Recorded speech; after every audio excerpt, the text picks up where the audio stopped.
chance to meet Chase McDaniel and figure out what it is that makes him tick. So the obvious questions, Chase. Yeah.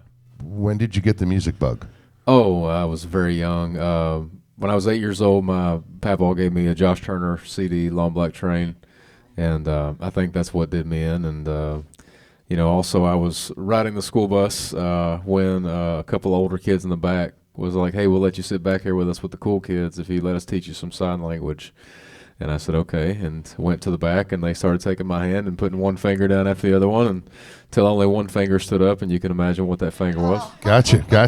And they said, if you go up and tell the bus driver he's doing a great job driving a school bus, they told me the middle finger meant great job. Oh Nice. You're number one. Yeah, that he would let me, they would let me sit in the back of the bus with him. Well, I did that, and I never got to sit in the back again. I had to sit up front with the school bus driver, and he listened to classic country music, so that was where I first heard, Don't Take the Girl, and Don't Close Your Eyes. Keith Whitley is where I first heard There Goes My Life. Kenny Chesney. My parents had me young at 18, so any time in my life when a song stopped me in my tracks and made me pull over to the side of the road, it was always on the radio, because something that's so amazing about radio is that when it comes on, it feels divine if it's the right song at the right time. You didn't choose that song. It wasn't on some AI playlist. It came on, and it seemed like it fell out of the sky. And so my dream was always to be on the radio and to hopefully be that song for somebody someday.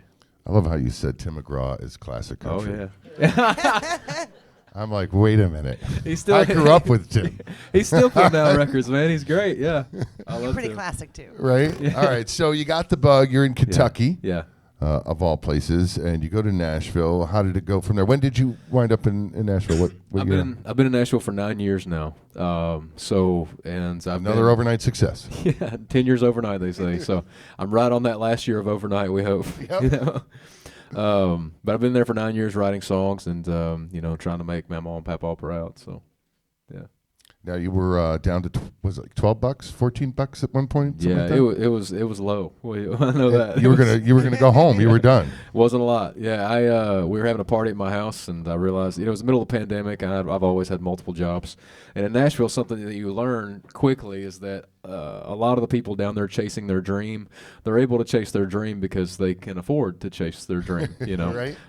People like me. Their mama and papa had money. Yeah, exactly. Their mama and papa were a little different than my mama and papa. So I always had multiple jobs, and during the pandemic, I lost all those jobs. And so, I'm struggling to pay rent, and then one month I realized that I can't, and also can't afford groceries and everything. My buddy found me out in my GMC with a check engine light on, crying on the phone with my mama, asking her if she had a bed I could come back home to, when he offered to lend me some money to help pay my rent, and I fought him on it until I eventually gave in. And that next week I found a job bussing tables, and then waiting tables, and then I worked my way up to bartender, and was working 17-hour double shifts until somebody heard my song over the speakers one day and said, "Hey, I'd like to work with you." So. Yeah. Very cool. Wow. And who have you worked with so far that you've been like, wow, I can't believe I'm sitting here?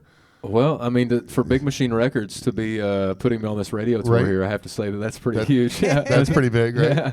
All right. Well, do you do any, like when you're out at clubs, or because you said you haven't in a while, right? Yeah, you were sitting on the couch and you did this radio tour. Yeah. So what songs do you like to cover? What artists are your favorite? Oh, I do a Keith Whitley cover at all my shows. I'm No Stranger? When You Say Nothing at All. Oh. Yeah. That's my favorite version of that song was the Yeah. Keith Whitley version. And the Alison Krauss, but I don't do that part. Not with that voice. Yeah. But yeah, I do that one of my shows. I'm trying to think. I do a Tim McGraw cover at the show. I do Real Good Man, which we will not play for you today because that song is a disaster to play on guitar. It is so hard to play on guitar. It's fun. It's a good time. You just told us earlier that you've been writing for Yeah. like the past year, right? Sitting on your couch. And I've always thought I can write a song, right? I go through a lot, but I can't. I don't know how to do it. What is your writing experience? Like how do you get in that mindset? Yeah. I can't tell you how it started because it was just instinct. I didn't know anybody that wrote songs. I didn't know that you could do it for a living. I didn't know that it was, a possible thing. Like everyone that I knew had a normal job and you had to find something. So like I worked in lumber yards, I had blacktop roads, or you went to school, and I went to school for a while too. And, but it was so natural, like 12, 13 years old, I was just writing my own songs. And they weren't good songs. It was just what I You're just did, writing. And so I think that's what you have to do. You just have to dare yourself to be bad, for a while and to know that If How many it's bad just- songs does it take to get a good one? Right. For me, a lot more than most, I think. I'm on 20. Yeah. And how many songs can you write in a year? How many have you written? It depends. Like this last year, I didn't write as many because I was so focused on writing the album, and I knew what I wanted to write.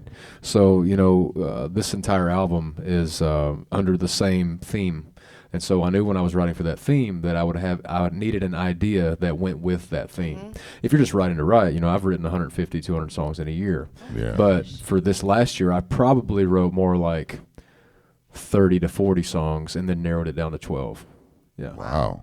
Yeah. Just so you know, you don't have to be like Morgan and release like 75 songs every time. Yeah. Take your time. Every time you do an album. Yeah. All right. I love this. Are you ready to go? Yeah, sure. All If right. y'all are ready for me. You Absolutely. guys ready to hear a little Chase? Yeah. All right. All right, let's do it. It's 100.9 and 107.1 The Cat, bringing you Chase McDaniel. Thank you. Thank you so much.